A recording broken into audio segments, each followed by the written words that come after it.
வணக்கம். என் பேர் சீவாஸ்தவ். நான் 6ஆம் வகுப்பு அப்பிரிவில் படிக்கிறேன். நான் கல்வி கண்டிருந்த காமராசர் எனும் பெருந்தலைவரை பற்றி பேச வந்துள்ளேன். விருதுப்பட்டில் ஒரு எளிய குடும்பத்தில் 1903ஆம் ஆண்டு ஜூலை 15ஆம் தேதி குமாரசுவாமி நாடாருக்கும் சிவகாமி அம்மாள் தம்பதியாருக்கும் மகனாக பிறந்தார்.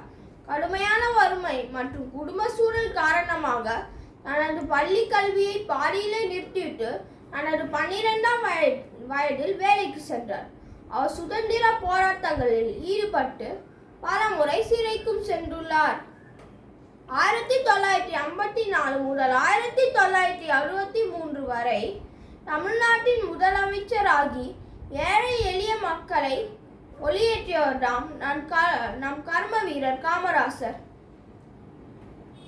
கர்ம வீரர், கிங் மேக்கர், ஏழை பங்காளர், படிக்காத மேதை என்று அன்போடு அழைக்கப்படும் இவர் தமிழ்நாட்டின் கல்வி வளர்ச்சிக்கு ஆற்றிய தொன்று அளப்பரியது.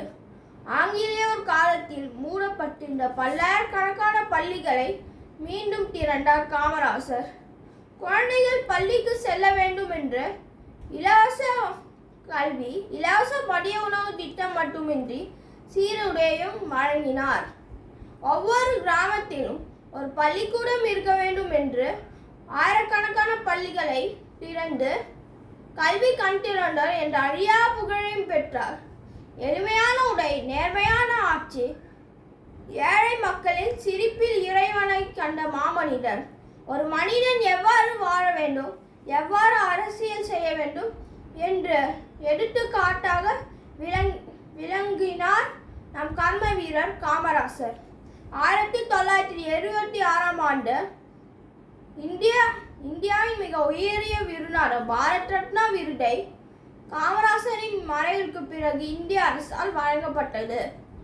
நாம் காமராசர் வழியில் நடப்போம், கல்வி கற்று நம் நாட்டை உயர்த்த உறுதியேற்போம். நன்றி, வணக்கம்.